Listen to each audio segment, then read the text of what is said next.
7 political parties, 7 leading figures who believe they have the answers to the UK's future.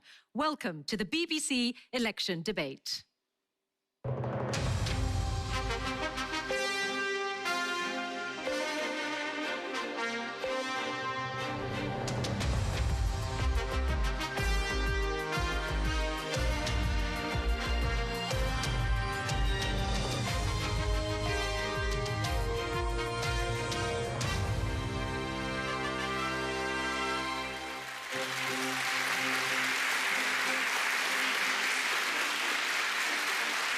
Good evening to all of you watching and to our live audience here in the BBC Radio Theatre at Broadcasting House in London. With less than 4 weeks to polling day, the parties with us tonight are here because of their performance in recent elections and their standing in opinion polls. The invitation was for leaders or leading figures to take part. And tonight, the 7 debaters with us are: for the Conservatives, Penny Mordaunt, the leader of the House of Commons; the leader of Reform UK, Nigel Farage; Labour's Deputy Leader, Rayner; Rhun Iorwerth, the leader of Plaid, the Party of Wales; Carla, co-leader of the Green Party of England and Wales; the Liberal Democrats' Deputy Leader, Daisy Cooper; and the Scottish National Party's Westminster leader, Stephen Flynn.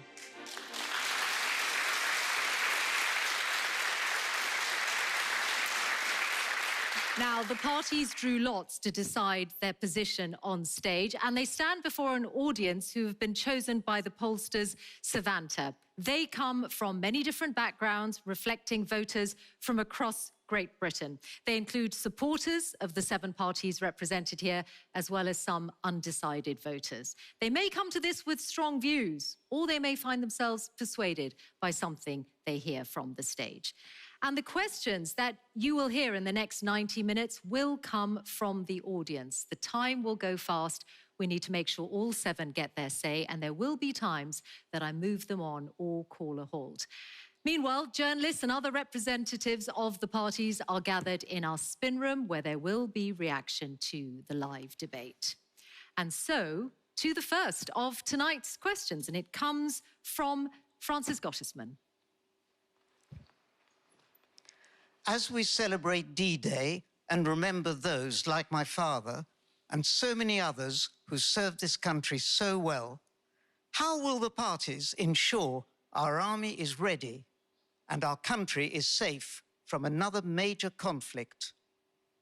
Thank you, Mr. Gottesman. And let me turn first to Rayner for Labour.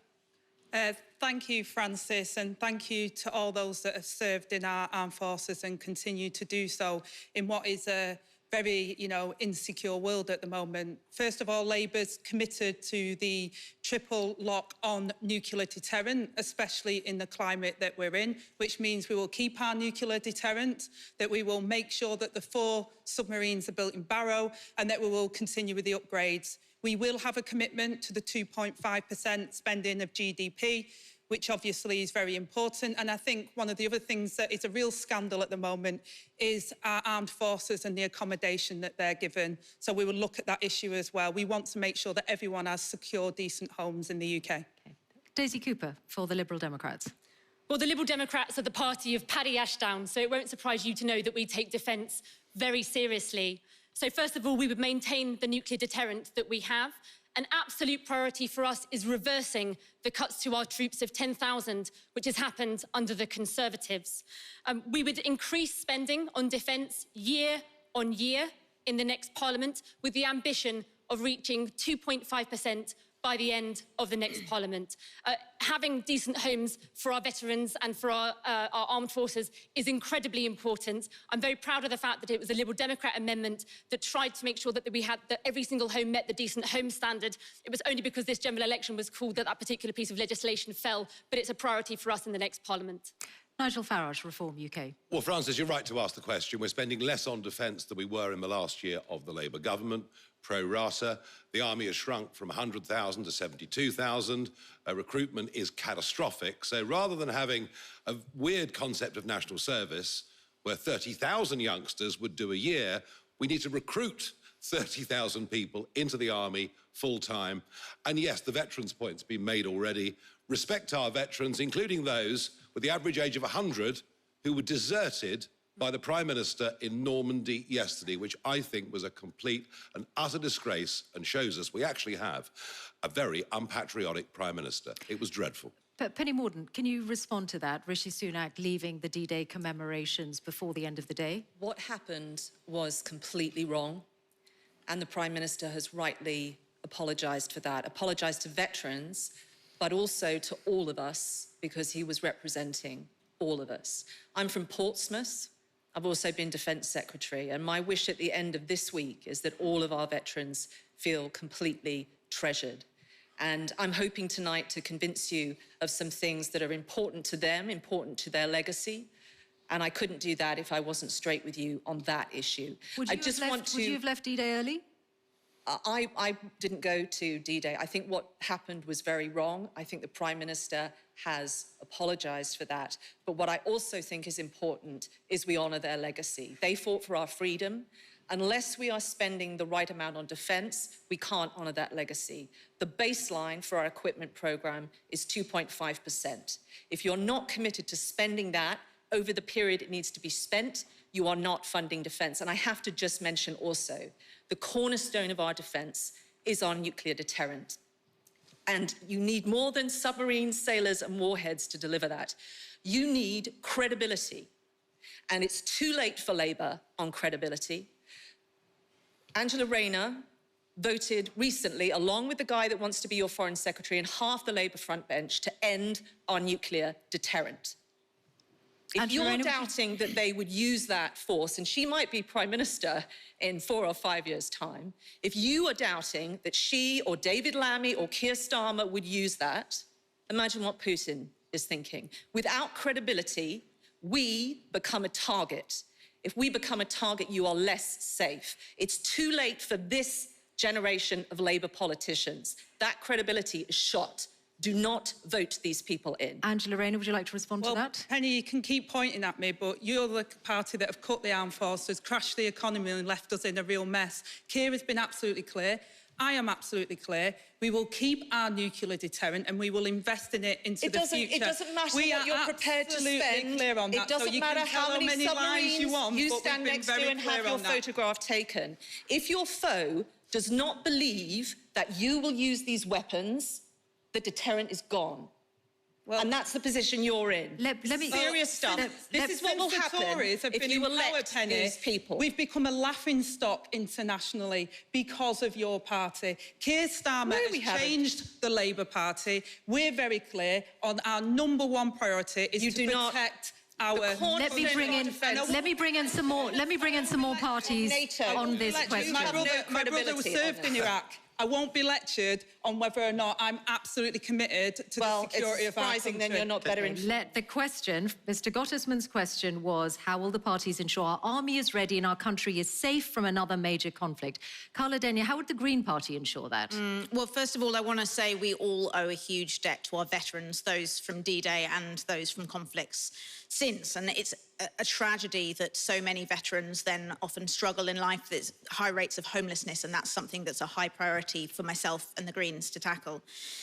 In terms of defence more broadly, this election is about choosing what kind of country we want to be. And of course, part of that is security. We live in uncertain and dangerous times with war on our European borders and major threats from cyber attacks that don't care about geographical boundaries. The threats should not be underestimated. But the biggest threat facing the UK and the world is climate change. And militaries, interestingly, are taking this threat extremely seriously. So in answer to the question, how would you ensure our army is ready, do you not want to see the size of the army grow and you do not want to see defence spending go up to 2.5% of GDP? Well, let's look for a moment at why we're talking about that number.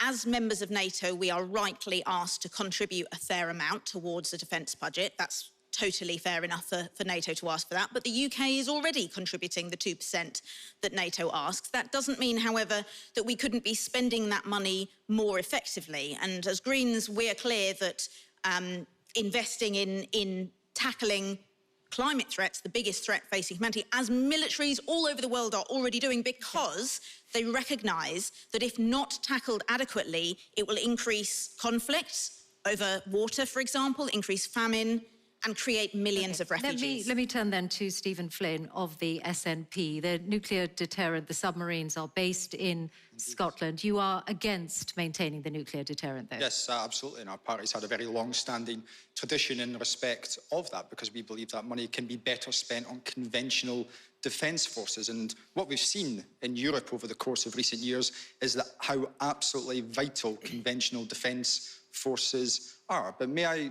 just return to the original question and thank Francis for his father's contribution. We need to be standing with our veterans. We need to make sure that our military is fully funded and that we have more people serving and that we look after them when they become veterans. And just finally on the Prime Minister, a Prime Minister who puts his own political career before public service is no Prime Minister at all. A Prime Minister who puts his own political career before Normandy war veterans is no Prime Minister at all. So it's incumbent upon all of us to do our national service and vote the Tories out of office. Rhun Iorwerth of Plaid Cymru. Yesterday was a sobering day again, wasn't it, in remembering the sacrifice made on the beaches of Normandy. It certainly wasn't a day for staged photo ops, as we saw from Nigel. No, Farage. hang on a second. Yes. I raised £100,000. I raised £100,000 for the London Taxi Charity to send veterans back to Normandy. That's why I was there. Thank you. And it certainly wasn't a day for a Prime Minister to decide, as Stephen said, that his priority should be to fight for his own political future.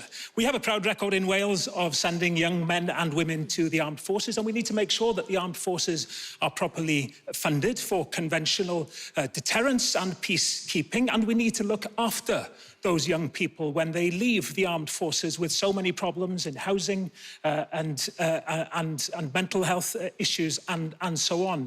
But we don't build that resilient conventional force by spending £200 billion on a new nuclear deterrent. Thank you.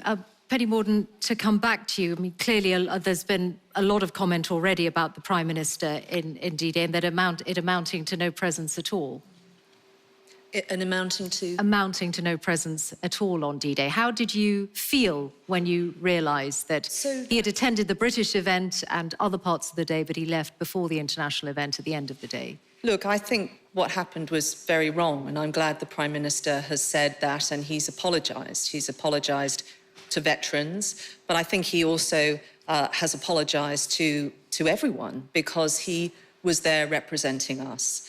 And what I hope is that our veterans will feel treasured and their families will feel treasured at the end of this week.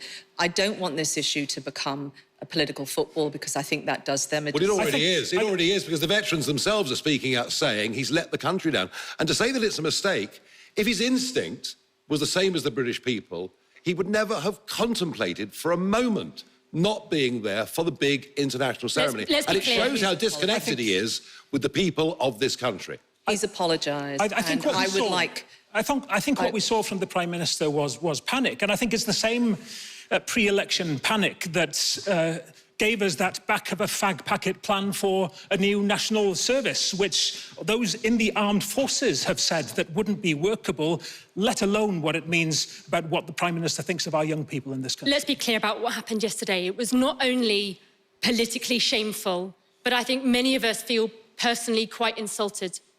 I started yesterday morning watching a recording made by the Royal Mint of my late grandfather, where he recounts catching his best friend who fell from the top of a Sherman tank, who was shot in the head.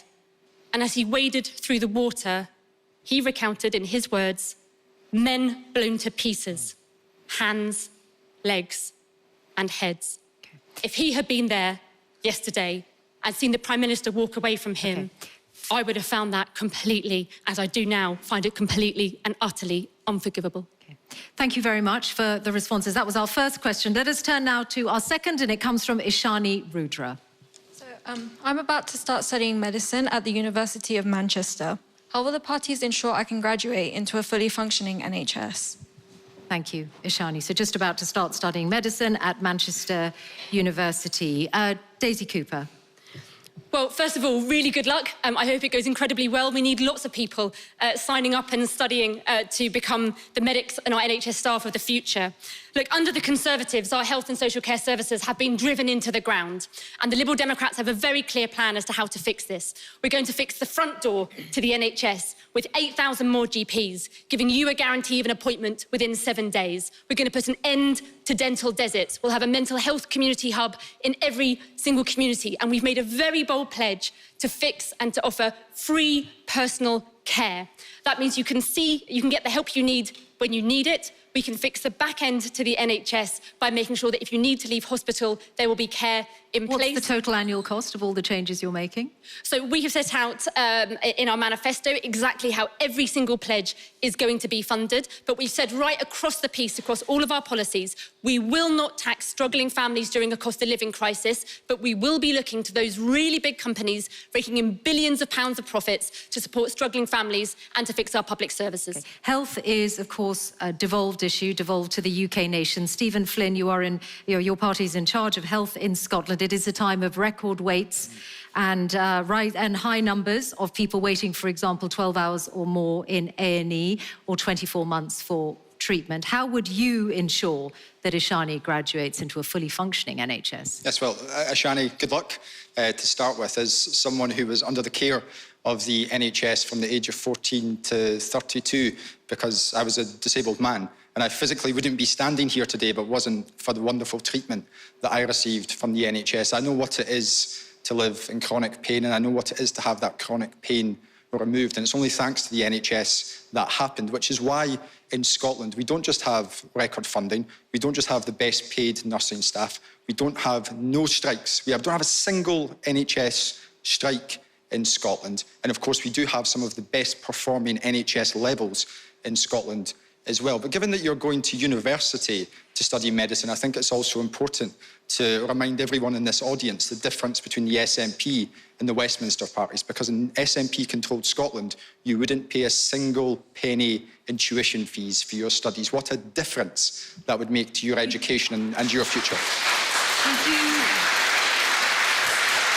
You do accept that you have record waits for treatment at the moment, and that there are very high numbers of people waiting 24 months or waiting sometimes as long as 24 hours in A&E. And indeed, nobody would seek to dismiss the challenges which exist in our NHS right across these aisles, primarily driven through two issues. One, the backlog from COVID, but secondly, the austerity agenda, which is impacting us from Westminster and has done over the course of the last 14 years. And there's £18 billion of cuts coming down the line, agreed to by Angela Rayner and Penny Mordaunt. The Tories and the Labour both know that they're going to cut public sector investment to come, and that's going to have dramatic consequences on the NHS in the devolved nations, because as Wes Streeting himself said, when it comes to NHS waiting times, all roads lead back to Westminster. It's why the cuts that are coming down the line aren't acceptable, and it's why the Labour Party need to change their stance. Angela Rayner, cuts coming down the line?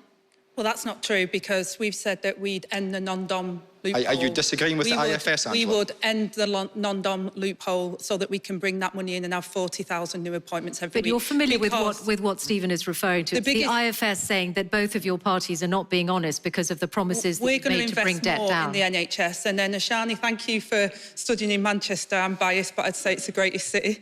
But I do think that there is an issue that since the Tories took power, I was a home care worker and I represented public sector workers across the Northwest and nationally, and the decimation of the social care services and the infrastructure around community services has actually not only left us without that community care, but it costs more in the NHS. Far too many people, especially our older generation, we've just been talking about D-Day and our veterans, they're on trolleys for hours on end not getting the care they need, but it costs more money to do that. So we would put home care services in, it costs less to do that, and we would have 40,000 new appointments every week in the NHS by making sure we close that non-dom tax loophole. The non-dom is not going to close the £18 billion fiscal gap which the Institute for Fiscal Studies says exists. There is a conspiracy of silence between the Labour Party and the Conservative Party in relation to this. You need to explain to the public how you are going to close that gap without making NHS services worse. We have been very clear that we're going to look at efficiencies as well, so we can have technologies. in we pounds would of have efficiencies, Angela, come on. technologies that will come in. We all know that that would help.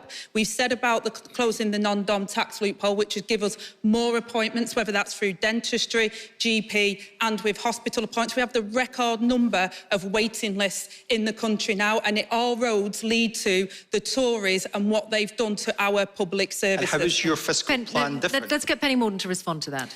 So Manchester's second only to Portsmouth, and we're just about to have both a dental school and a medical school very shortly, and good luck with your studies. Your future colleagues are currently dealing with an increase in NHS workload of about 43%. That's the legacy of the pandemic that we have to deal with. So there are many things we need to do, but there are two really important things.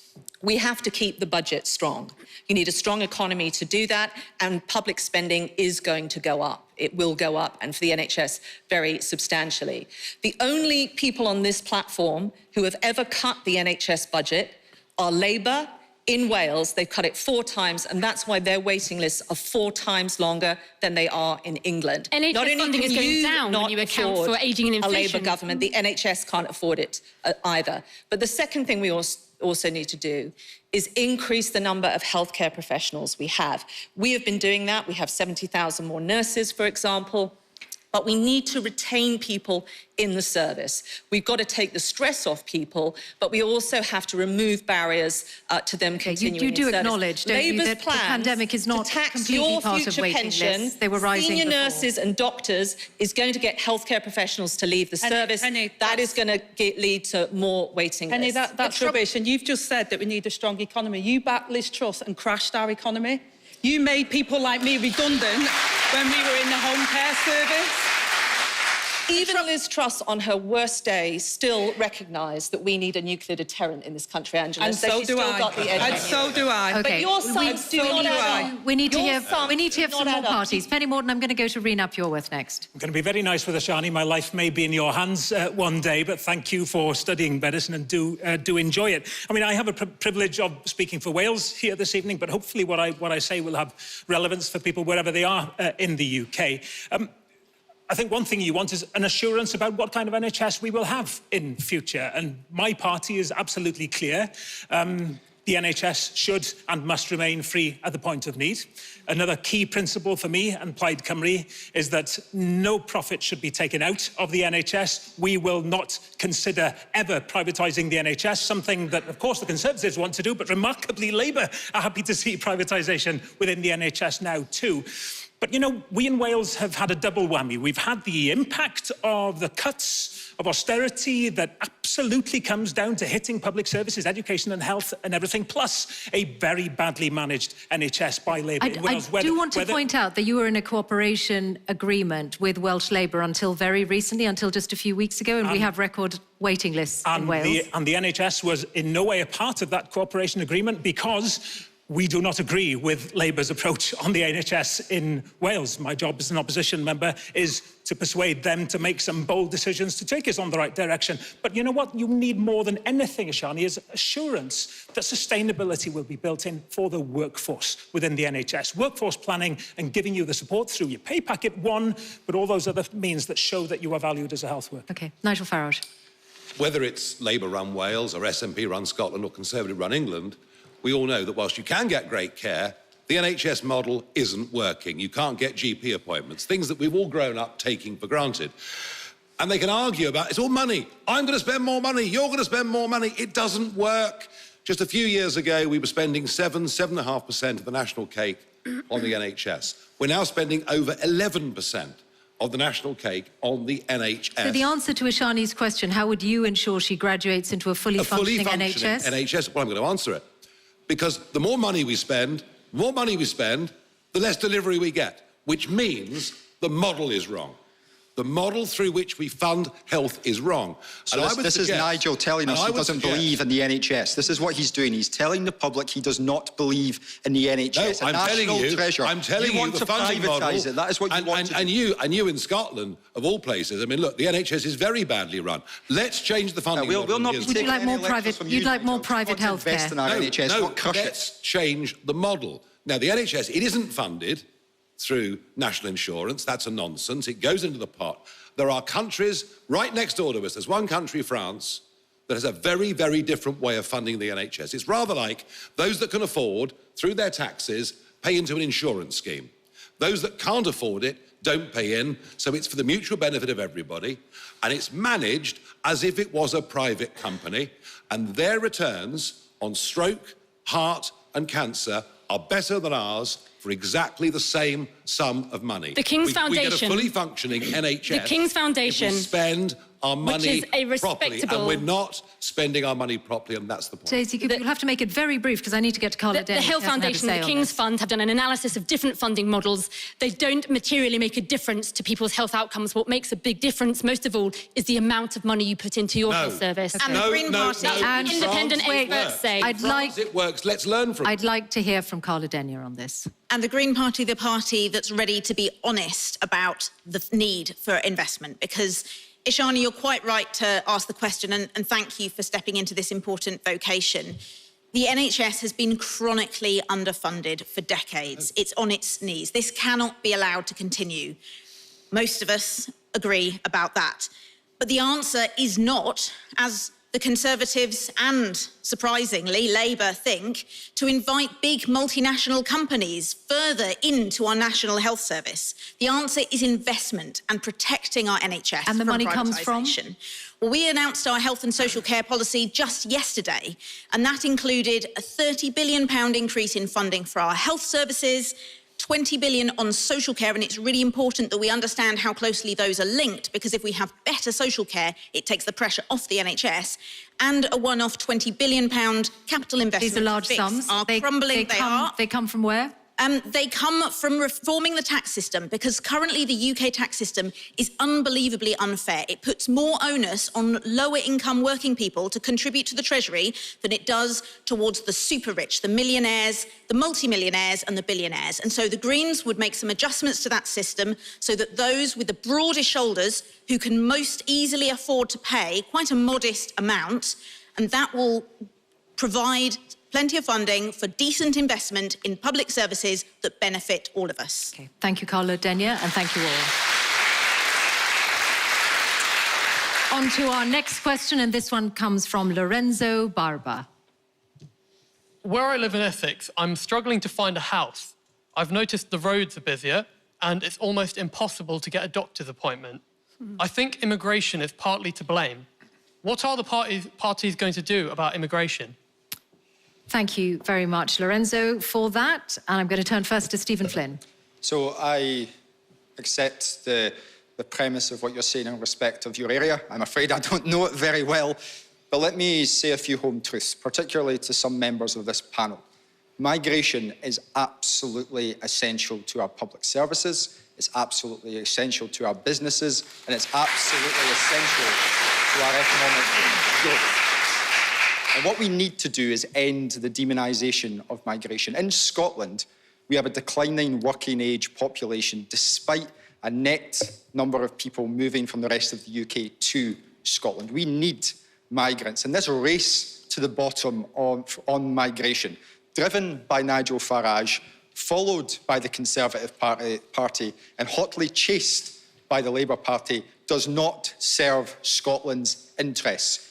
And it does not serve your interests either. So rise up against it. Do as Keir Starmer did in 2020 and talk about the benefits of migration, its importance to our fundamental aspects of life. To be clear, any voter in Scotland who wants lower immigration should vote for other parties. I think any voter in Scotland who wants to impact our economy, impact our NHS, should vote for the parties who want to cut migration, which is the Labour Party, the Conservative Party and Nigel Farage. And this is a consequence of us being led down the garden path by the right wing in British politics for far too long. We need to stand against it. We need to promote our economy, promote our public services, and to do so by promoting migration. Okay. Nigel Farage. Well, I'm on a platform tonight with 6 other people whose parties have been wholly unconcerned with the issue of immigration. They think that to even question it somehow makes you a bad person. Let's get back to Lorenzo's question. Let's deal with some logic, shall we? From the end of the 1940s That'll be a novelty for you. until Mr. Blair got to power, listen to the numbers. You probably don't know them. For 50 years, net migration into Britain was 30 to 40,000 a year. Then Tony Blair gets in, decides to open the doors. We get net migration for the period of the Labour government of 2.7 million people come in that period.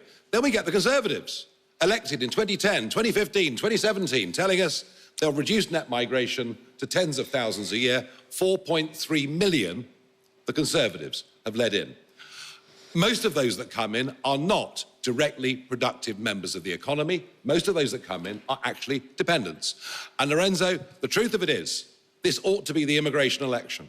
Because whether we talk about housing, whether we talk about the fact that rents are up between 20 and 30% in most of the country in the last 4 years, whether we talk about the roads, whether we talk about infrastructure, we are living through a population crisis, an increase of 10 million people since Mr. Blair came to power, and frankly, it's making us poorer, it is diminishing our quality of life, and it's nothing to do with race or any of those issues. It's to do with actually putting the interests of our communities first. We need to get net migration, and that means, by the way, people come and people go. We need to get net migration down to an even figure for the next few years, and maybe then we can hope to catch up with housing, with health, and many of those things. Most of those coming to the UK today are on work visas or are international students. About 50% of those that come are dependents. Whether they're coming with work visas, but the rules are changing.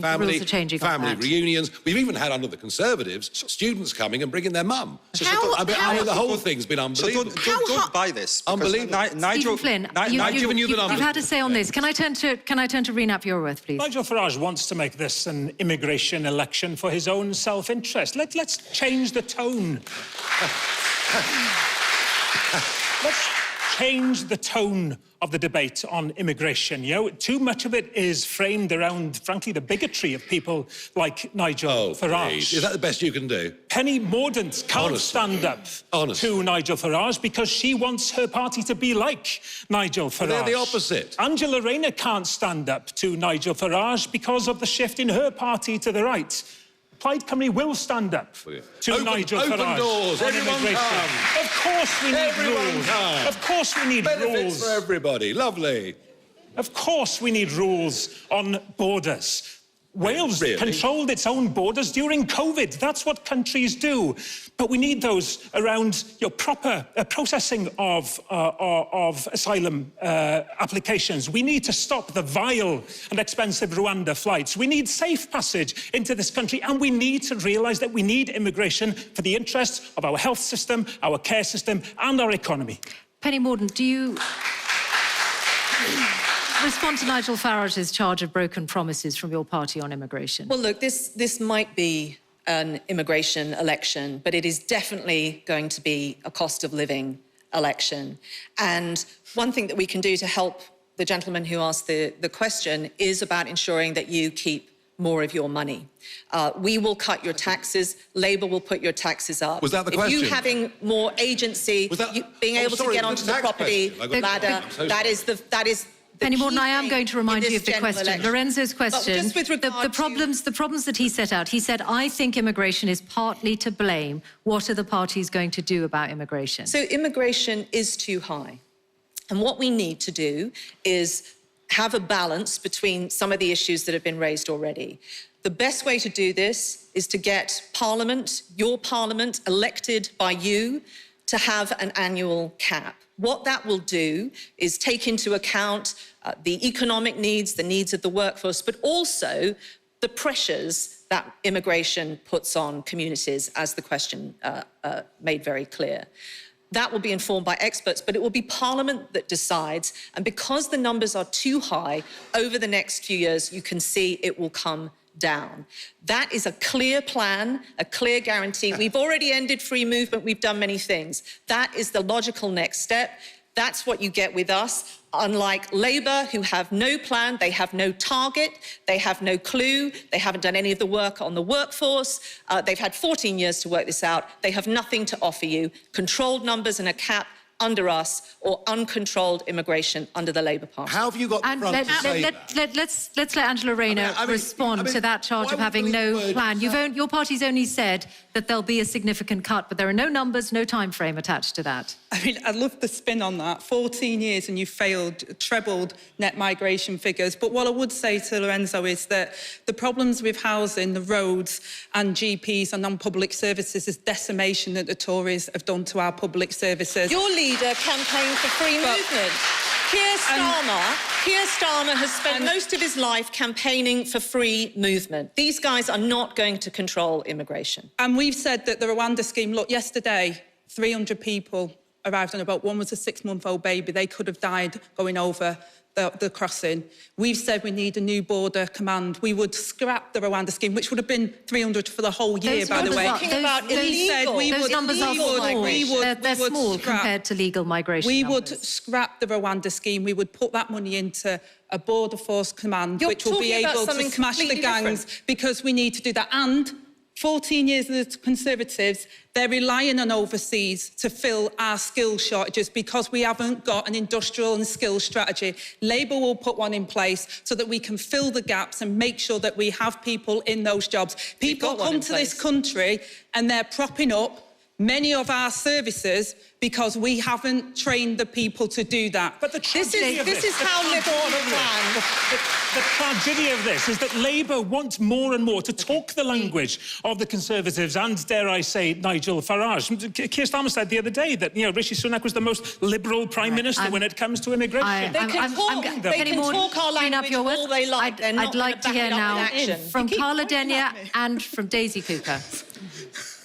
So, Lorenzo, your question started by talking about houses, roads and GPs. We need to build 150,000 social homes a year to tackle the crisis in our housing. The roads are in a mess because the Conservatives have cut local authority budgets between 25% and 40%. That's why public services are on their knees. And the Conservatives promised at the last general election to recruit 6,000 GPs. We now have fewer GPs per head right across our country. That's why our public services are on their knees. So is he wrong to say that he thinks immigration is partly to blame?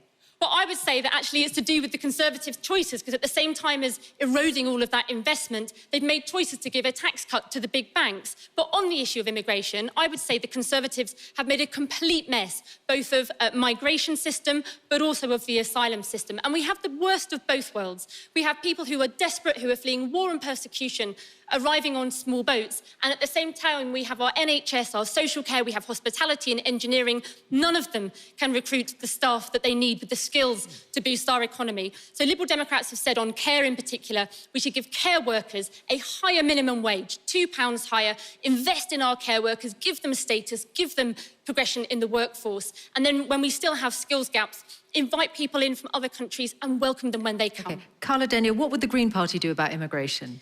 First of all, reflecting back to what Nigel Farage said, how cold-hearted do you have to be to not want people who are coming here on work visas to be able to bring their husbands or wives or infant children with them?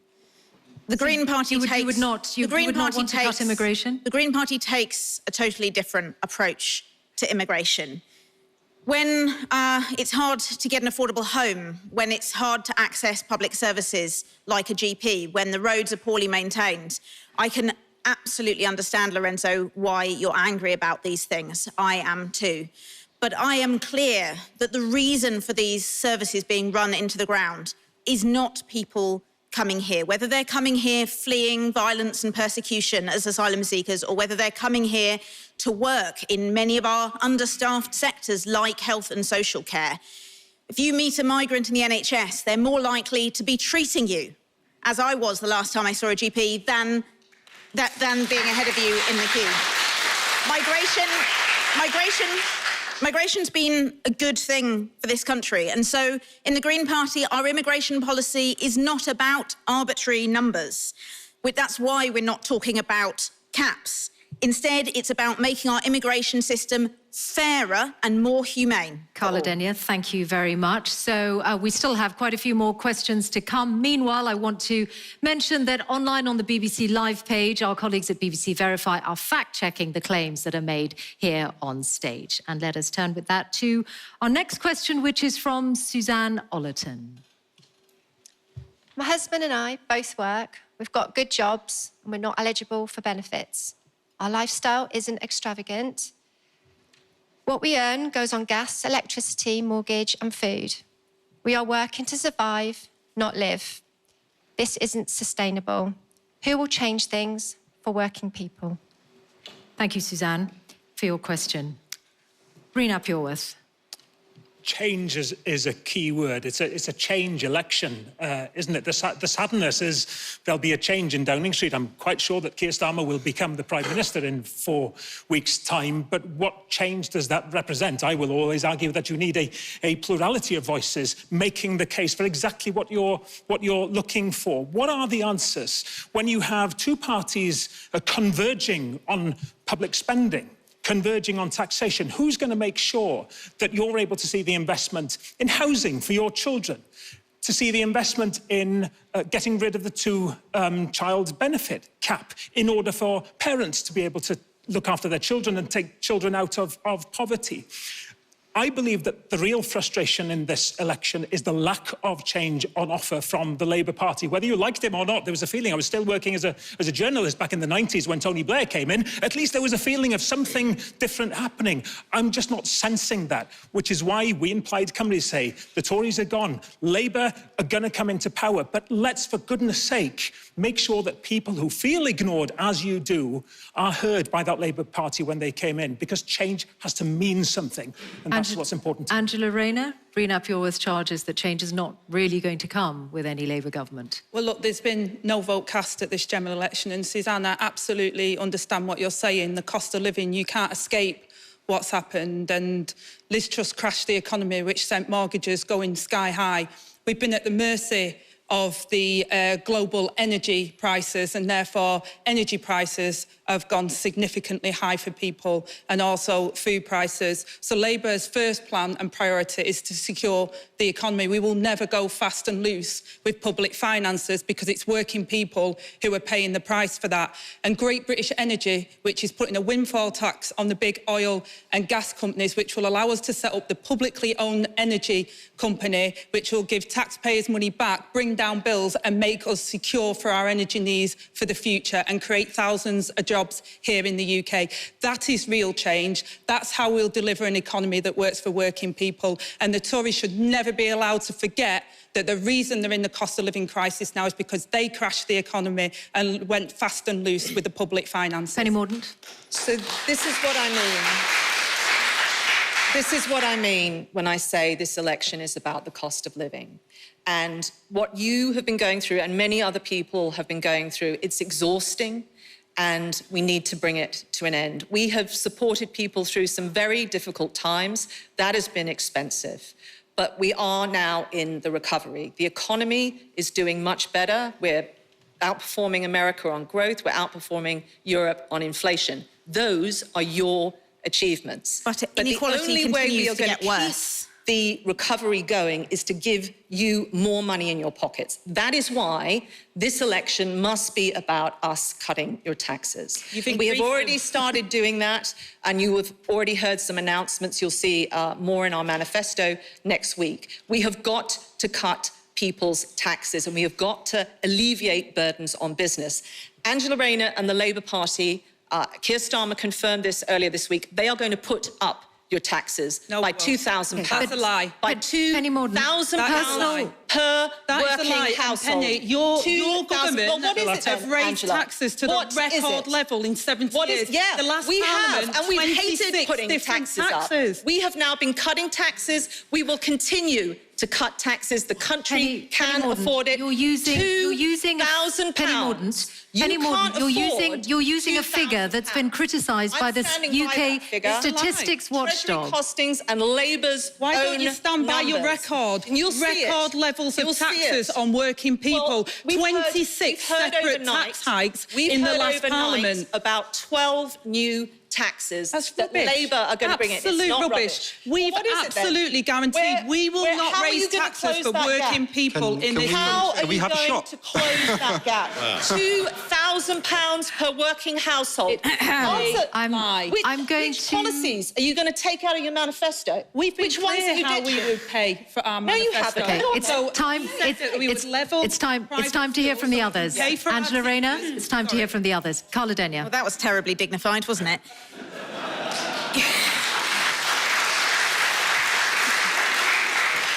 Returning to the question, you don't have to be an economist to see that our economy is not working for the majority of people. Penny is talking about a cost of living crisis, and yes, of course, that's what it is, but you might more accurately describe it as an inequality crisis, because actually some people in this country have been doing very, very well. Some people got substantially wealthier during the pandemic while many of the rest of us struggled. It doesn't have to be like this. We could have well-paid jobs, secure jobs, and a welfare system that really acts as the safety net we need to catch people when they fall. A green economy would create jobs, well-paid jobs distributed all over the country, for example, on a nationwide home insulation programme, which would bring down everyone's bills, help with the cost of living in the here and now, give us warmer, more comfortable homes, create hundreds of thousands of green jobs, and support local businesses. And the Greens would provide a real safety net, starting with a £15 minimum wage for all ages, removing the ageist cap on young working adults, an immediate uplift to universal credit, and my final point, removing the cruel two-child benefit cap that both the Conservatives and Labour's party support, even though it holds 250,000 children down in poverty. Thank you, Carla Denyer. Nigel Farage. I have to say, I think a lot of working people like you feel quite resentful. The harder you work, the more taxes you pay, the less disposable income you have, and yet there are increasingly people opting just not to work, and that number has rocketed over the course of the last few years. So I understand how you feel. Your energy bills are too expensive. They have been for the last 20 years. Why? Because we load money, we load tax onto your energy bill to give to wind farm companies. It's kind of the poorer in society giving to the richer in society. Rents, cost of housing, too high. That links back to the previous question. The population explosion has made housing, whether you buy them or rents, too expensive. Reducing net migration to zero would ease that. Getting rid of those subsidies on your energy bills would ease that. But the big one's taxes. You know, even during Tony Blair's time, the top rate of tax was 40p in this country, and it was paid by 1.5 million people. By the end of 2027, 8 million people will be paying 40p tax. So we're dragging more and more people doing middle-income jobs into higher and higher taxation. And that's why life is so tough. And to hear Penny Mordaunt, whose government have put the tax burden up to the highest in this country since 1948, pretending they're a tax-cutting party, frankly, it is dishonesty on a breathtaking scale. Stephen Flynn. Look, I'm incredibly sorry to hear about the challenges that you've faced, and it's the same for millions of people right across these aisles, and it's simply not good enough. We know the damage that the Tories have caused to the economy as a result of Liz Truss's mini-budget, but I'm afraid the challenges facing the economy are much deeper than that. Firstly, there's austerity. 14 years of austerity, and I must re-emphasise the fact that there's £18 billion worth of cuts baked in, which neither the Labour Party nor the Conservative Party are being honest about. Instead, they're having the worst of Westminster argument between them tonight, instead of being honest with you about the fiscal outlook going forward. But there's also a conspiracy of silence on one other issue, and that's Brexit. Because Brexit has impacted the economy more than the COVID pandemic. It has put your food bills up completely unnecessarily. It has been an unmitigated disaster for the economy. And that is why at this election you need to ignore the snake oil salesman who delivered Brexit, and you need to challenge the Labour Party and the Conservative Party about why they aren't seeking to rejoin the single market, why they aren't seeking to double down on making sure that we return to freedom of movement and why we aren't investing in our renewables future. And our exports are at a record high. Penny, you know for a fact that Brexit has wiped £40 billion worth of tax receipts out of the UK economy. You did that because you were terrified of Nigel Farage. The worrying thing for me, though, is it's not Nigel. It's the silence of the Labour Party when it comes to the damage of Brexit. Silence on £18 billion of cuts, silence on Brexit. The public deserve better and the SNP will provide it. Daisy Cooper, earlier Stephen Flynn mentioned the austerity years. Your party was alongside the Conservatives in the first part of that. Well, Liberal Democrats fought the Conservatives every single day in coalition, and we just have to look at the damage that the Conservatives have done on their own since 2015. Not only has there been Brexit, but there has been, this awful mini budget. And to go back to Suzanne's question, I speak to hundreds of people in your situation, people who play by the rules, people who work hard, people who pay their taxes, and they've almost got nothing to show for it. And on top of that, when they go to use their public services, everything feels broken. Nothing works.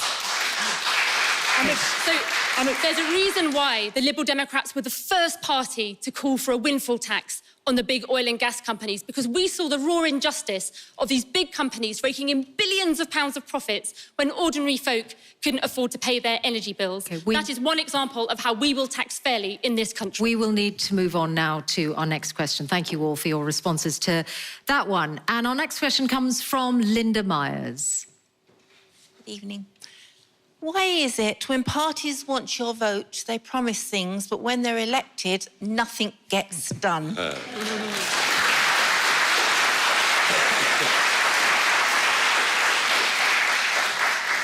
Penny Mordaunt. Well, this is why the Prime Minister made the very clear pledges that he did, and you can measure the progress being made against them. We are making progress in this country. We have been through some very hard times, but the recovery is there. What we must ensure is that that is not choked off, and we must ensure that your taxes are being lowered. That is the pledge that we make to you. And that is what we have been doing with national insurance cuts that we have seen this year. That is what you need. It's not just your taxes that I'm worried about. I'm worried about my constituents being able to afford a Labour government. Angela mentioned GB energy. Do you know what the GB stands for? It stands for giant bills. And more bills are coming with the net zero plans that Labour have. That is the most important thing, because everything depends on you having that disposable income. And that is why tax is at the heart of this. The pledges that we are making to you on cutting your taxes, and what Labour will not tell you about the taxes they are going to be putting up. But personal taxes, Penny Mordaunt, are still rising. Overall, they are still rising due to the freezing of income tax thresholds that you've brought in. Look, we have had some very difficult times. We have had to spend a lot of money on things like furlough. That was the right thing to do, to keep jobs and livelihoods going, not just hand out welfare payments. The pandemic has been expensive, and we've also had terrible global shocks. We've had to step in and pay people's energy bills. But we are coming through that, thanks to your efforts. What you need now is disposable income in your pockets. You need taxes to be cut.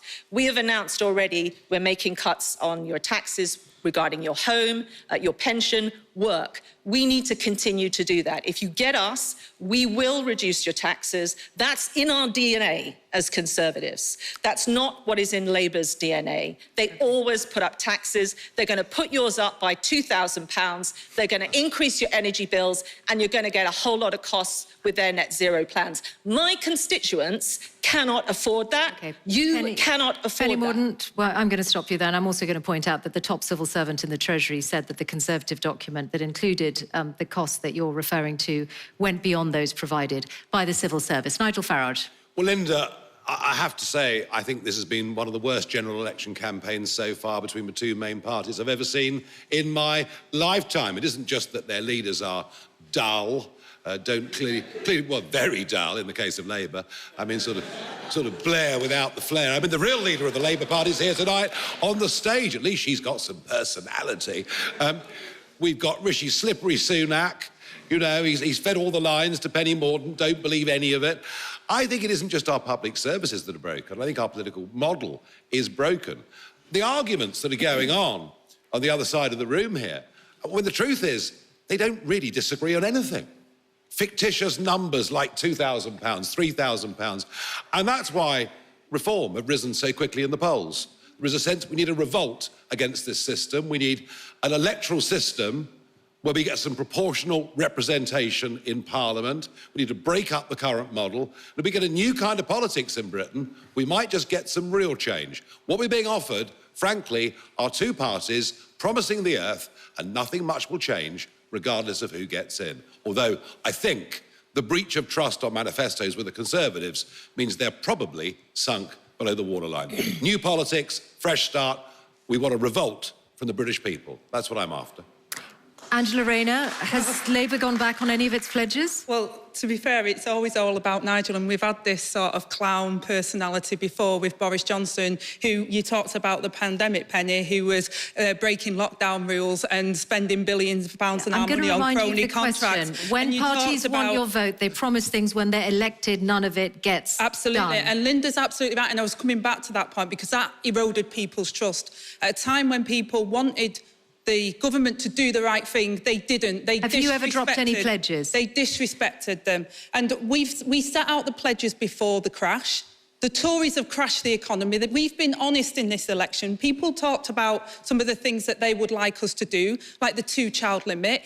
We have been clear. We will not promise anything that we cannot fund, and we've been absolutely clear. You could fund it, you're choosing not to. The Tories have record number of tax hikes on working people of this country. Labour, if we get in, will not put taxes up for working people of this country. And Labour won't put them up for billionaires. I'm going to... Penny Mordaunt, you've had your say on this. Has been honest. Carla, he said Carla, this week Penny Mordaunt, thank you. Carla Denyer, you're next. He is going to put them up Penny by Mordaunt, £2,000. we're going to...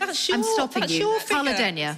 Thank you. That's your... Linda, I share your frustration. When I was younger, I had little to no faith that politics had the potential to make the country a better place. But let's remember, politics at its root is about people. It's about people's lives, people's bank accounts, people's future, people's health and happiness. And that's why, after meeting some Green Party members in my 20s, I realised that the Green Party is different. That's why I joined, that's why I got involved.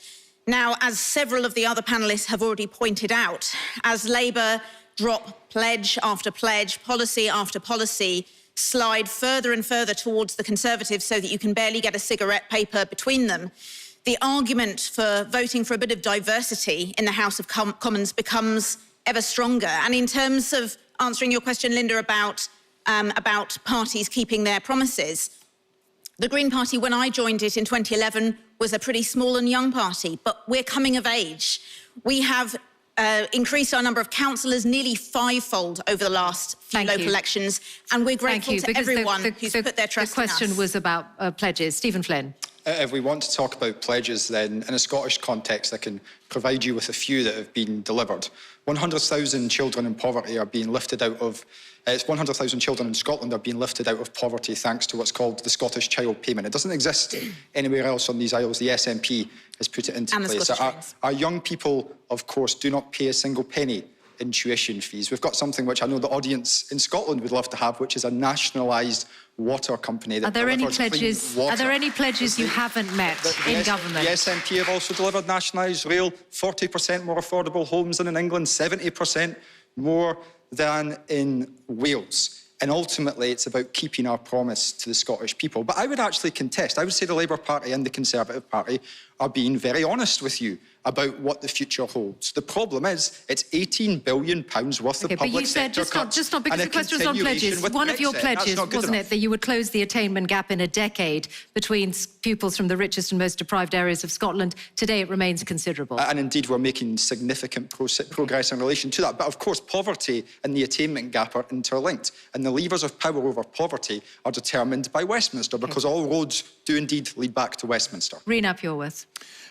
I think Linda's question is largely around integrity and the loss of trust. I've been around politics for around 30 years, 20 of that as a journalist. And as a journalist looking from outside, I could see the apathy and I could see the cynicism. You know, the cynicism driven by Downing Street COVID parties. You know, the cynicism driven by a leader of government in Wales accepting a £200,000 payment from a convicted environmental polluter who is looking for planning permission from the government and refusing to see that that looks wrong in people's eyes. We need to rebuild that kind of trust. And 2 words, honesty and fairness. Honesty, you know, the unedifying rows between the Conservatives and Labour Party here on taxation this evening. We have to have honesty about taxation. We can't drive taxation forever down and expect to have high levels of public services, can we? And fairness, we have to have a system that protects people like you. Why should Rishi Sunak, on his £2 million income, largely from investments, pay less tax than you do on hard graft going out to work during the day? That's the kind of fairness, or the unfairness, I should say, within the taxation system and I want to, that really undermines trust. I want to get in a word now from Daisy Cooper on this. We heard promise after promise after promise from the Conservatives at the last general election. 40 new hospitals, 6,000 GPs, and all the rest.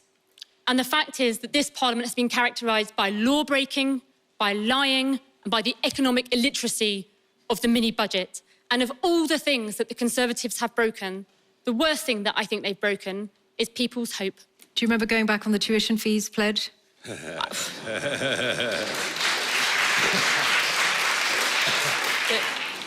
That's a sore subject for us, for sure. Like, that was a very difficult decision. But let's remember that it was the Conservatives who, in 2015, withdrew the maintenance grants for young people from the lowest backgrounds, which has now stopped many of them from going to university. Okay. But my point is that this election is about hope, and it is about change. Many of us do come into politics for the right reason. And for any of you who have seen the party political broadcast by Ed Davey talking about his experiences as a carer for his disabled son, you will be in no doubt that he is in politics for the right reason and that we are committed to fixing the NHS. Thank you all. And I'm going to go to our next question, which is from Lucy Hobday. What matters to you more, economic growth or successful climate policy? Thank you very much, Lucy, for that question. Nigel Farage. Well, it depends what those climate policies are. And at the moment, we're pursuing completely unrealistic climate policies. I mean, the Labour pledge to decarbonise the grid by 2030 will not happen, just as the Conservative pledge to decarbonise the grid by 2035 will not happen. Not only is it impossible, it's actually unaffordable. So we have to be grown up and sensible. If we get new technologies that give us cheaper energy or better ways of manufacturing things, that's great. But what we're doing in this country is we're sacrificing economic growth. We've been massacring British manufacturing. And we say to ourselves, isn't it marvellous? We've reduced carbon emissions more than any other Western country, but we haven't. All we've done is to export carbon emissions when our steel works go to India, or our car manufacture moves to China, or to Turkey, or wherever it is. We're living in a complete fool's paradise on all of this. I mentioned earlier to the lady at the back about the cost of living. You know, we've been chucking 20% on people's electricity bills now for 20 years to pay for very inefficient wind energy. So what's really happening with net zero, what's happening with the attempt to deal with climate change, not that we can, because we produce less than 1% of the world's carbon dioxide, and the Chinese are building 80 new coal-fired power stations every year. We should not forget. We're going to need oil and gas for the next 30 years. We will be using oil and gas. Thank you, Nigel Farage. I'm going to turn now to be sensible Carla about what we do. on Net this zero topic. is a bad policy and it's bad for people. What matters to you more, economic growth or successful climate policy, was the question. Carla Denyer. Well, Nigel's going to keep your fact checkers busy for a little while. Nigel Farage has been misleading you. I'm an engineer. I used to work in the renewable energy sector. I know very well how wind farms work. So much of what he said there is simply untrue. Subsidy. Everyone knows that they can't trust the Conservatives or Reform when it comes to climate, and that's part of the reason why the Conservatives are on their way out at the general election. Hang on, let her answer.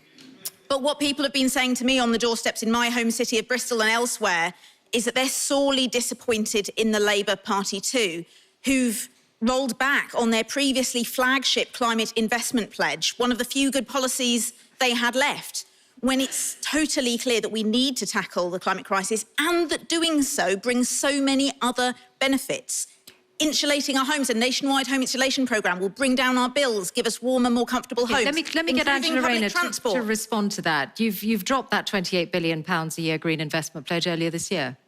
Well, we said we won't get to that point, but we will invest in our green prosperity plan because, as Lucy's question was put to us, actually, we do need to look at economic growth, and it's not divorced from also looking at climate policies. We can't ignore the fact that we do have to change. And Nigel says we have to use oil and gas, and you're right, and we've recognised that will be part of the future, but it won't be forever. So we do have to have a green transition, and that's what our green prosperity plan is all about creating those jobs, insulating homes and having our self-reliant energy needs for the future through Great British Energy.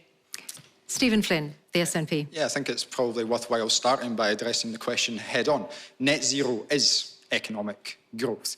And it's not GB energy, it's Scotland's energy. It's Scotland's wind, it's Scotland's waves, it's Scotland that's going to provide the carbon capture and storage, and it's Scotland that's going to create the green hydrogen economy of the future. The Americans are investing in it, Europe's investing in it, the Middle East and beyond is investing in it. And the UK needs to invest too. The opportunities are huge, but we have to grasp them. And I'm afraid that what we're seeing at Westminster is a betrayal of the future generations. The Labour Party walking away from £28 billion worth of investment, which would have been transformative. With the SNP, you will get that commitment to a just transition, to reaching net zero, to protect and create new jobs for the future. And what does that mean for oil and gas in the North Sea? And I was actually just going to come to that helpfully enough, because what Angela has said there in relation to oil and gas, so there's three positions at the moment. There's a Conservative Party position that oil and gas is going to exist forever. I'm afraid it's not, and I can say that with some certainty given where, of course, I live. The Labour Party position is to shut down the North Sea oil and gas sector, which would risk 100,000 jobs. Not my numbers, independent experts in what the Unite Union call putting people on the scrap heap. There is a sensible middle ground which allows us to invest in net zero, protect the jobs of tomorrow, and that's what the SNP are focused on. You weren't in agreement. You didn't want to put a levy on the oil and gas companies. That's not true, Angela. We talked about a transition. You're talking about people lying, and that's not true. We recognise that we need a transition from oil and gas, and that's what the Green Prosperity Plan is all about. And that's why that's why we put the levy on oil and gas companies to then have Great British Energy, which will give us the jobs for the future, hundreds of thousands of jobs across the UK, including in Scotland, where Great British Energy's headquarters will be based under the Labour government. I'm going to now turn to Daisy Cooper. If I may address that directly, because it was pointed towards me, that we should not be grateful in Scotland for a headquarters. It is our energy. 100,000 jobs are on the line as a result of your policy. And there will be more jobs. There will be more jobs in Scotland under our plan. There will be more jobs than 100,000 in Scotland under Labour. Can we bring Daisy Cooper in now? Thanks. The Conservatives have moved the goalposts on climate targets. And what's that done is that has brought uncertainty to the heart of business and people who want to invest in our country and our climate transition. We are facing a climate and ecological emergency, but we don't have to make a choice between economic growth and tackling the climate emergency. We can do both, hand in hand. We really can. So take the example of having a home insulating scheme, an emergency home insulating scheme. That would not only reduce our energy usage, which would be good for the climate, it would reduce our energy bills, which would be good for our pocket, but it would also create a huge raft of new jobs as well, people who could actually go around insulating our homes. So we can do both of them hand in hand, and that's precisely what we need to do. OK. Rhun up Iorwerth. Nothing's more important than looking after the environment that you will be living in future. There is not a matter of making a choice in Wales, as it happens. We can create that economic prosperity that we need to build a brighter future for our country, hand in hand with looking after the environment.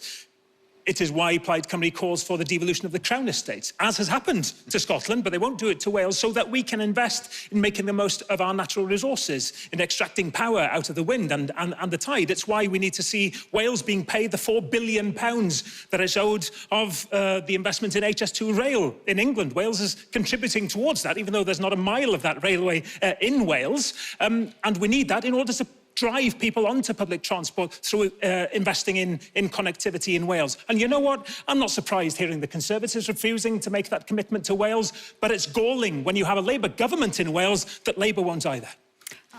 Penny Mordaunt.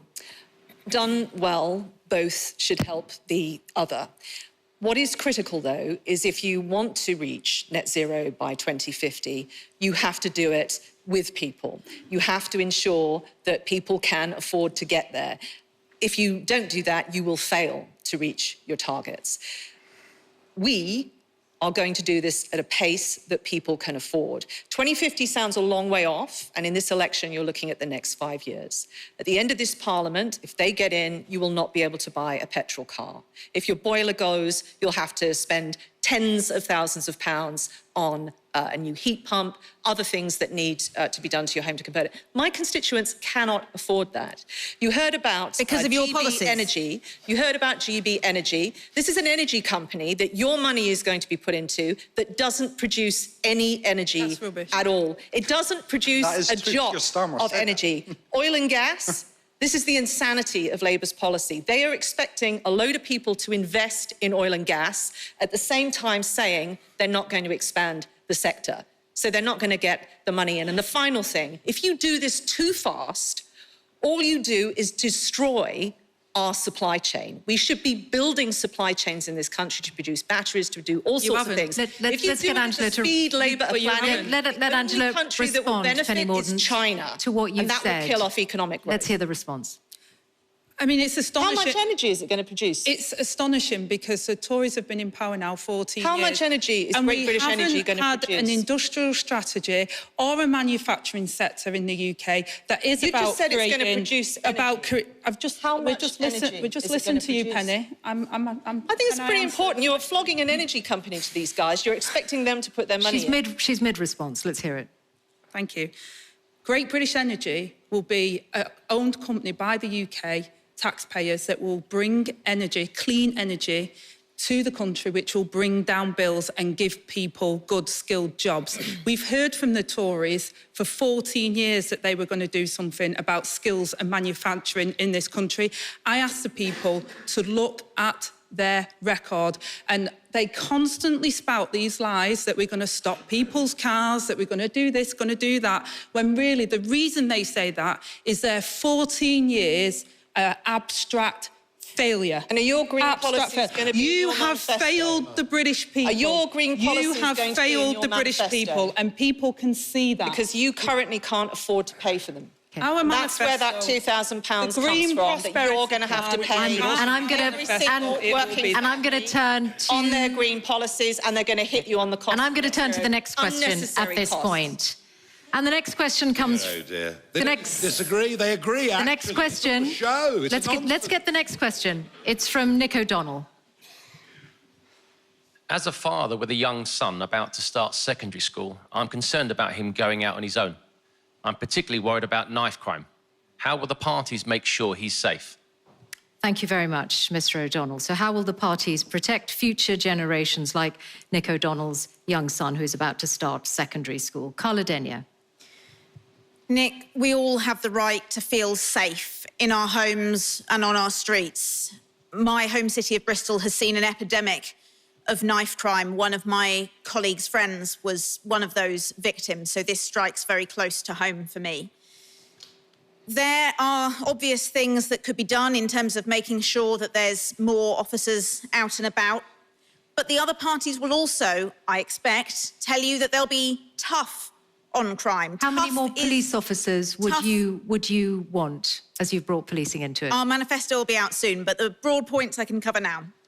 Tough on crime is a rhetoric that we hear a lot from other parties, but the reality is that not all crime can be tackled by being tough. And that's something that the Green councillors in Bristol, the largest council in the country that's Green-led, are prioritising, because the causes of knife crime are complex, but they include the fact that a generation of young people are growing up without access to the services they need. Youth centres are being closed, services that they need to support them. Okay. The question specifically on knife crime, which is up in England and Wales by 8% since 2019. Nigel Farage, how would you protect? Stop and search. We know the areas in which knives are most prevalent. Stop and search.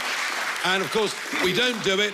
Oh gosh, if this area has got a high proportion of people from the black and ethnic minority communities, they might call us racist. We've got to stop doing this. We've got to completely forget the colour of people's skins, treat everybody equally, but we must do stop and search. We must do it in a very, very tough way. We have to have proper sentences. And it's but one area, isn't it? I mean, you can go shoplifting now, any of you. You can go out and nick up to 200 quid's worth without being prosecuted. We are seeing a decline, a societal decline of law and order in this country. And frankly, government and the police forces have been too scared to do what needs to be done. It's yet another area of Britain that is broken and needs radical surgery. Daisy Cooper. I know many parents who are really very scared about the safety of their children. It's not only a big issue here in London, but particularly in the home counties, on county lines, there's a big issue with knives as well. I think we need to change the model of policing, and we need to get back to good old-fashioned community policing, where the police know their communities, where the communities know their police, where community groups, where faith groups, where local families all work together and they get their intelligence from the ground up. That's been all but wiped out in parts of our country. There's been cuts of 4,500 PCSOs as well. And let me say about stop and search in particular. Stop and search can be a useful tool in some circumstances, but suspicionless stop and search, which has been used to target particular groups of people, is not valid and should not be used. So where there is a suspicion of somebody, it can be used, but it has to be used in a targeted way based on evidence, not on profiling. Nigel Farage? We do know the areas in which knife crime is the most prevalent, and there is no question, that we are scared. And those are the areas with the most inequality, which is why tackling inequality is an important part of the answer. That may be what you have to do to solve the problem ultimately, by giving people equality of opportunity. Do we not want to solve the problem ultimately? Is that not the point? But you can't give people equality of outcome. We're scared of our own shadow here. We're not going to deal with the question unless we stop being scared of ourselves. Okay. We go out and do what needs to be done. Penny Mordaunt, how would you protect future generations from knife crime? Well, over the last 14 years, if you leave out computer crime and online fraud, we have more than halved crime, 55%. And we have now a record number of police. Violent crime is down by 44%, but we have hotspots and knife crime in particular. London is top of the list. We have put more police on the streets. We have met our manifesto commitment of 20,000 more police officers. We have record numbers. And where you have Conservative police crime commissioners, like my area in Hampshire, you have local bodies on the beat. Actually, West Midlands has the highest rate of knife crime. Absolutely. And that was a Labour police crime commissioner. That did until recently have a Conservative mayor. If you are in, but he wasn't responsible for police. There was a police crime commissioner, and it was Labour. If you live in a Labour area, you are 40% more likely to be a victim of crime. That is a shocking statistic. We need more police, and we need police who are embedded in communities that can follow up with people. If kids are doing stuff, they follow up with the school, they follow up with the parents. That's what Conservative police crime commissioners are doing. In Hampshire, we've got 600 extra officers. Every single one of my wards has a named Bobby. Okay. People know, build up intelligence. That is how we get crime down, and we have got it down by 55%. Angela Rayner?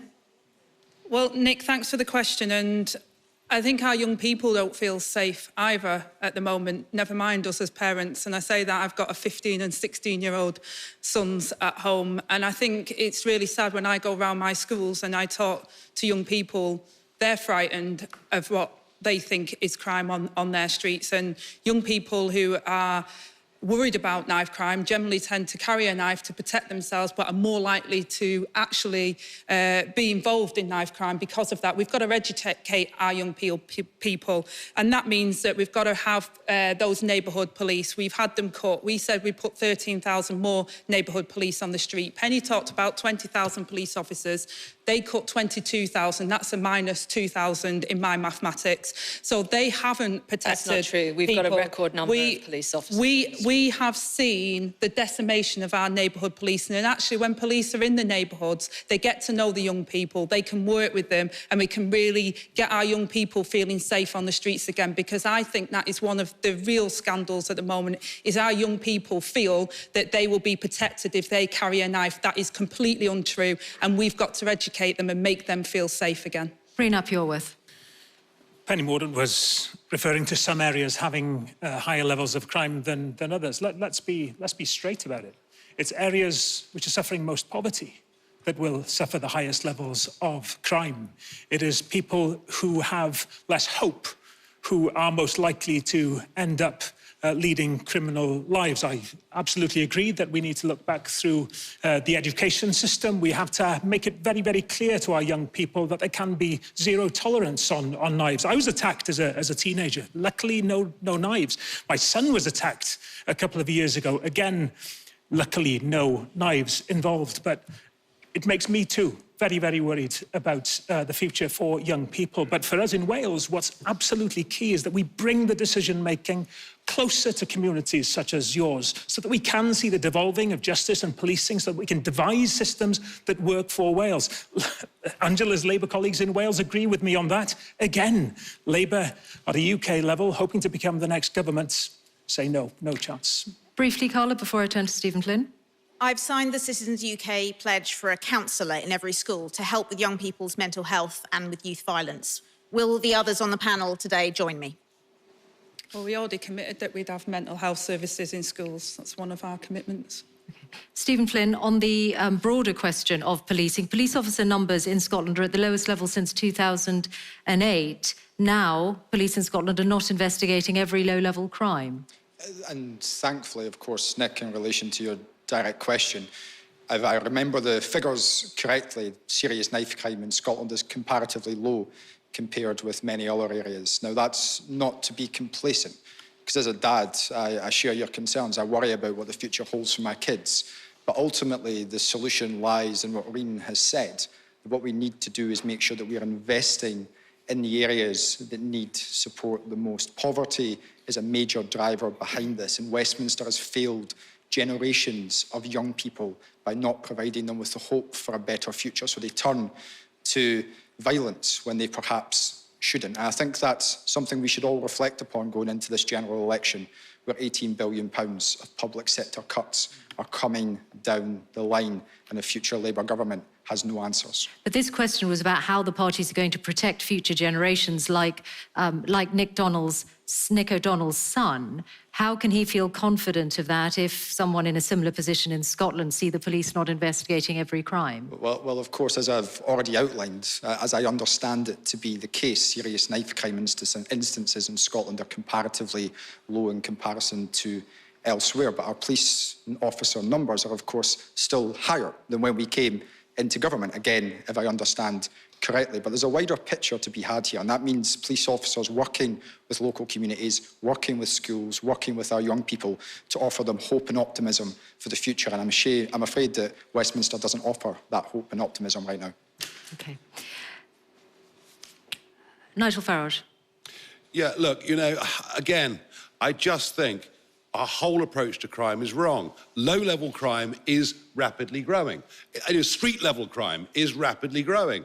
And you know, the old theories about New York and how it was cleaned up, it was if you deal with the stuff at the bottom, i.e. people carrying knives, shoplifting, graffiti, broken windows, you might just deal with the more serious stuff. I think we also should add into all of this the blight of drugs and drug gangs in our cities. That whole culture, it has been absolutely disastrous, and nobody has yet found the answer to that. OK, well, that was our final question. So I'm going to thank you all for your responses, to all of those here in the audience who have shared their questions with us. But it is time now to go to the party's final thoughts. And for that, they have been given 30 seconds for a final thought from each of them.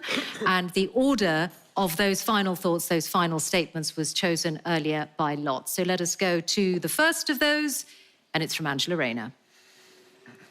After 14 years of chaos, it's time for change. Keir Starmer has changed the Labour Party.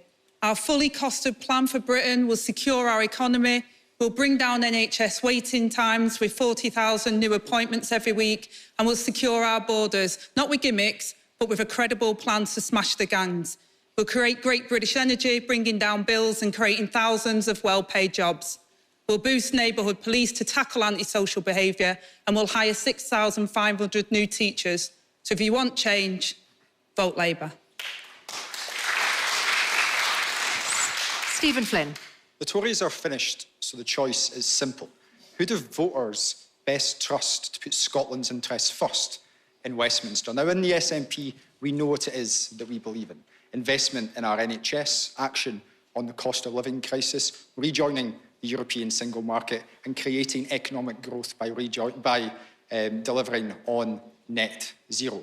Unlike the Labour Party, we will never, ever get comfortable with the Westminster status quo, and we will always fight for Scotland's right to choose its own future. So on the 4th of July, vote to put Scotland's interests first. Vote SNP. Carla. We can all see the Tories are toast, thank goodness. But we deserve better than a Labour Party that is offering more of the same. Angela says that Keir has changed the Labour Party, and she's right. He's changed them into the Conservatives. Frankly, our children deserve better. The Green Party is on the cusp of breaking through in seats up and down the country.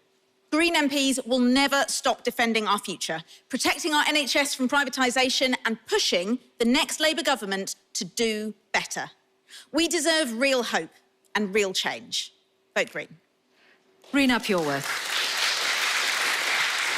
This evening, I've been able to stand up for Wales, yes, but also for a different kind of politics that hopefully has been able to feel relevant wherever you are. My vision is a positive one. This isn't as good as it gets. The Conservatives are gone. They are finished, and it can't come quickly enough. But there is a real chance here to send Labour a message too. Stop taking Wales for granted. It is true that communities throughout the UK feel as if they are being ignored. Well, I won't let Wales be. So vote Plaid Cymru on the 4th of July. Penny Mordaunt. We've come through tough times, and now there is a choice to be made. You can choose Angela Rayner and Keir Starmer and get higher taxes, higher bills, and have your pension raided. Or you can stick with us and the plan that is working. We will cut your taxes, we will protect your pension, and we will defend this nation. For a more secure future, vote Conservative. Daisy Cooper. Our country is crying out for change, and it's not hard to see why. Under this Conservative government, everything feels broken. Nothing works. Under Ed Davey's leadership, the Liberal Democrats will fix our NHS and social care, tackle the cost of living crisis, and put an end to the scandal of filthy raw sewage being dumped in our rivers and streams. Every vote for the Liberal Democrats is a vote for a fair deal and a vote to help deliver the change that we all so desperately want and need. Nigel Farage. Unlike the other six, I don't need an altar queue. I'm here because I believe in what I believe in. Our politics isn't working. You've heard these pathetic arguments tonight between the two big parties. Really, there isn't much difference. But electorally, Labour are going to win. The debate is who forms the opposition in the next Parliament? Who fights for the rights of ordinary British people? Who fights to control our borders? Who fights for men and women running small businesses?